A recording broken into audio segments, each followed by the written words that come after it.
কেউ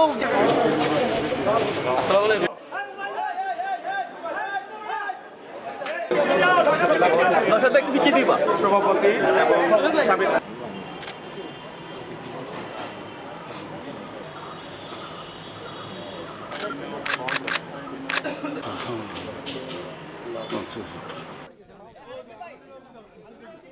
এই বাংলাদেশ যখন আবার নতুন করে উঠে দাঁড়াবার চেষ্টা করছে, ঠিক তখনই আবার সেই ভারতবর্ষ থেকেই দুঃখজনকভাবে পতিত ফ্যাসিবাদ যিনি প্রতিনিধি হাসিনা, তিনি বিভিন্নভাবে বাংলাদেশের মানুষকে বিভ্রান্ত করবার চেষ্টা করছেন।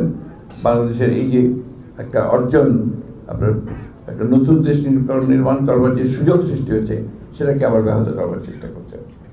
এখান থেকে এটাই প্রমাণিত হয় যে এই দলটি আওয়ামী লীগ কখনোই, আমি আগে বিষয়ে যেতে চাই না, কখনোই তারা এখানে বাংলাদেশে একটা সত্যিকার অর্থেই একটা গণতান্ত্রিক রাষ্ট্র হিসেবে তারা নির্মাণ করবার জন্য কাজটা তারা কখনোই করেনি।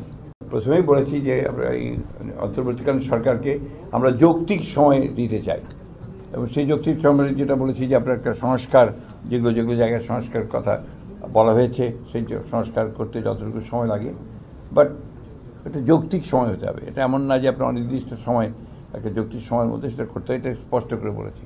দ্বিতীয় হচ্ছে যে ইলিয়াস আলী সাহেবের ব্যাপারে আমরা প্রথম থেকেই আমরা প্রচণ্ড উদ্বিগ্ন। আমরা শুধু ইলিয়াস আলী সাহেব এবং তার সঙ্গে যারা আছেন, গুম হয়েছেন, তাদের বিষয়গুলি নিয়ে আমরা অনেকে আন্দোলন করেছি।